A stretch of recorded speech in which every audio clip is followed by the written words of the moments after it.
ज्याच्यावर वेळ आली त्या माणसालाच कळतं की त्या परिस्थितीतून तो कसा सावरला आणि पुढे कसा गेला. बाहेरून पाहणाऱ्यांना फक्त निकाल दिसतो, पण आतले संघर्ष कोणालाच दिसत नाहीत.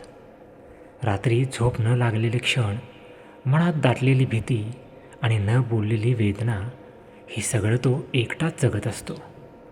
लोकांना मात्र विचार न करता नावं ठेवणं सोपं असतं.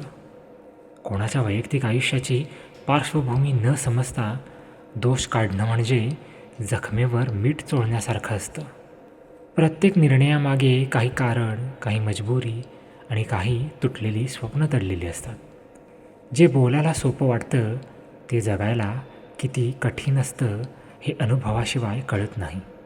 म्हणूनच मत देण्याआधी माणूस म्हणून थोडं थांबणं गरजेचं असतं. सहानुभूती नसली तरी किमान शांतता ठेवणं ही माणुसकीच असते.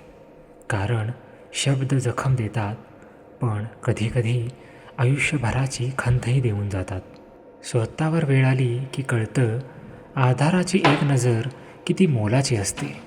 त्यामुळे कोणाच्याही वैयक्तिक आयुष्यावर निकाल देण्याऐवजी समजून घेणं हेच खरं शहाणपण आहे.